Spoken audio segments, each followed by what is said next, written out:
PT Waskita Karya Persero Tbk telah melakukan restrukturisasi penandatanganan Master Restructuring Agreement atau MRA dengan 21 perbankan, baik bank BUMN maupun swasta dengan nilai outstanding sebesar 26,3 triliun rupiah. Pada kesempatan yang sama, Waskita Karya juga telah mendapat persetujuan terkait pokok perubahan perjanjian fasilitas kredit modal kerja penjaminan atau KMKP yang dilakukan oleh 5 kreditur perbankan dengan nilai outstanding sebesar 5,2 triliun rupiah. Direktur Utama Waskita Karya Muhammad Hanugroho mengatakan perusahaan menargetkan restrukturisasi mulai efektif pada September 2024. Setelah restrukturisasi efektif, artinya perusahaan bisa mendapatkan kestabilan finansial yang lebih kuat. Menurut Hanugroho, persetujuan restrukturisasi perusahaan menjadi titik penting dalam akselerasi laju penyehatan perseroan, sehingga Waskita Karya dapat fokus menyelesaikan proyek-proyek yang saat ini tengah dikerjakan.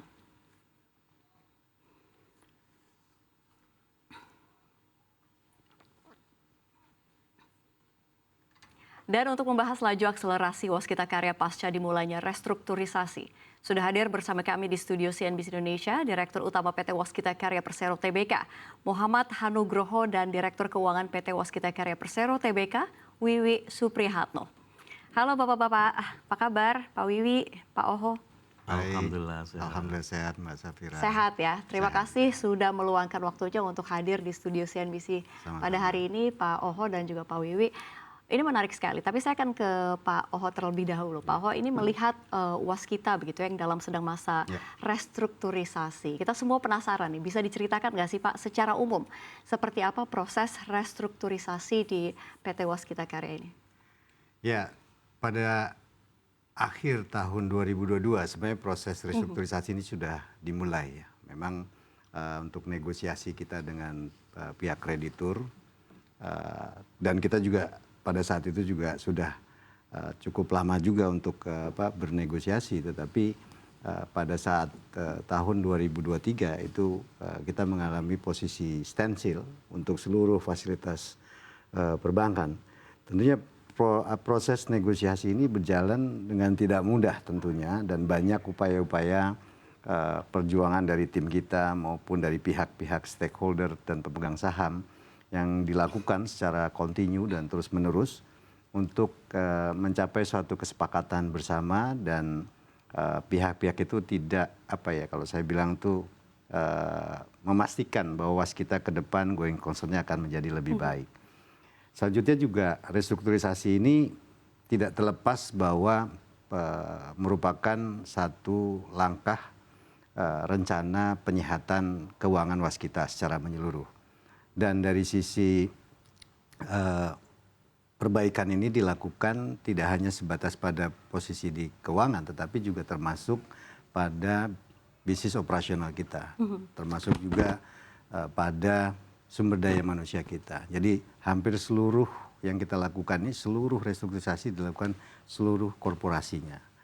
Dan selain itu juga dalam rencana penyehatan dan penyelamatan Waskita tentunya sudah menjadi perhatian pemerintah, bahkan sudah dibahas dalam rapat terbatas Presiden, dan ini juga inline dengan apa yang disampaikan oleh Bapak Menteri BUMN sendiri Pak Erick Thohir, dan supporting yang cukup tinggi terhadap kami, ditambah dengan Pak Tiko juga Pak Wamen juga memberikan dukungan yang luar biasa terhadap untuk proses percepatan restrukturisasi ini. Dan saya pikir di dalam rencana penyehatan keuangan Waskita yang diputuskan di dalam RUPS luar biasa 8 Desember yang lalu, Waskita harus terus melakukan perbaikan dan percepatan untuk proses kesehatan keuangannya dan operasional gitu. Baik, artinya memang proses restrukturisasi ini dari tahun 2022 hingga 2024, hampir 2 tahun begitu ya Pak Oho ya? Betul. Nah, dalam masa restrukturisasi ini, langkah-langkah seperti apa yang memang perlu dilakukan Waskita untuk bangkit kembali Pak? Ya, memang yang prioritas kita untuk proses transformasi bisnis itu merupakan suatu keharusan. Kita akan kembali ke core bisnis kita, dan kita juga untuk proyek-proyek yang akan kita terima itu tidak ada lagi project dalam konsep turnkey itu juga sudah kita kita eliminir. Selain itu juga tidak ada investasi tambahan untuk di bisnis toll road investasi, kecuali ada penugasan khusus dari pemerintah, dan tentunya dalam proses penugasan khusus ini juga support dari pemerintah sangat diperlukan. Selain itu juga target kita memang operational excellence menjadi target utama kita, dan selain itu juga disampaikan oleh Pak Menteri berulang kali, Pak Wamen juga sudah sampaikan bahwa perbaikan tata kelola perusahaan itu udah wajib hukumnya. Jadi terkait dengan GRC kita harus lakukan, dan paling tidak kita juga harus memiliki tata kelola perusahaan yang bertanggung jawab. Ini yang menjadi fokus utama kita. Selain itu juga karena kita kembali kepada core business, tentunya human capital ini harus kita lakukan improvement dari waktu ke waktu. Jadi peningkatan kapabilitas sumber daya manusia menjadi faktor yang penting, apalagi kita perusahaan jasa konstruksi ya. Ini yang harus kita tingkatkan secara berkelanjutan. Baik Pak Ho, apakah memang ada bentuk dukungan atau intervensi begitu ya dari pemerintah dalam proses restrukturisasi PT Waskita? Ya, proses restrukturisasi ini tidak lepas dari dukungan Kementerian BUMN selaku pemegang saham. Baik itu di Kementerian Teknis juga Kementerian PUPR maupun Kementerian Keuangan dalam mendukung proses restrukturisasi yang kita lakukan, dan tentunya kita perlu arahan dan strategi-strategi yang sistematis demi tercapainya kesepakatan oleh seluruh pihak. Selain itu juga restrukturisasi ini didukung oleh Kementerian Keuangan dan Kementerian PUPR yang seperti saya sampaikan tadi, bahwa tentunya karena memang di sisi lain kita juga harus melakukan koordinasi dan komunikasi yang secara baik agar proyek yang kita lakukan terutama di Kementerian PUPR itu bisa berjalan tetap on schedule tanpa mengalami kehambatan. Karena bagaimanapun juga jangan sampai restrukturisasi ini berpengaruh kepada proses bisnis atau operasional kita. Itu yang kita jaga sampai dengan hari ini. Baik, ini kalau kita dengar-dengar juga ada rencana begitu ya PT Waskita Karya merger dengan Hutama Karya. Apakah memang ini bisa diceritakan Pak seperti apa prosesnya? Apakah memang ini dari proses setelah restrukturisasi ke depannya dari Waskita sendiri? Ya, jadi proses integrasi ini tentunya merupakan satu langkah tindak lanjut dari rencana penyehatan Waskita secara menyeluruh. Dan ini dilakukan oleh pemegang saham, karena ini aktivitas ataupun shareholder action yang dilakukan oleh pemegang saham.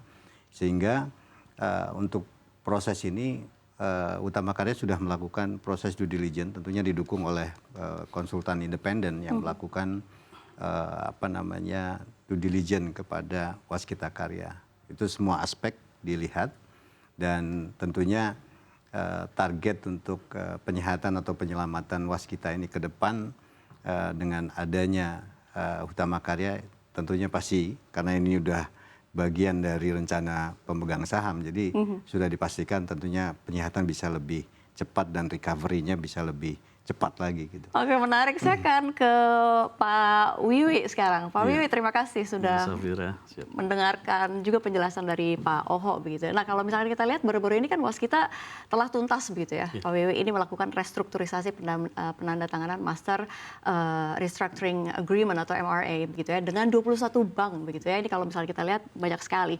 Bisa diceritakan Pak Wiwi prosesnya seperti apa dan berapa sebenarnya nilai outstandingnya begitu ya di restrukturisasi? Baik, betul Mbak Safira. Jadi pada tanggal 6 September 2024 yang lalu kami telah melakukan penandatanganan perjanjian restrukturisasi induk perubahan atau Master Restructuring Agreement ya, biasa MRA, bersama 21 kreditur perbankan.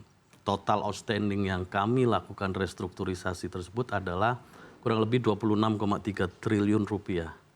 Nah, restrukturisasi utang ini akan memperpanjang tenor dari utang yang kami miliki dan juga menurunkan rate bunga atau suku bunga menyesuaikan dengan kondisi keuangan perusahaan secara proyeksi.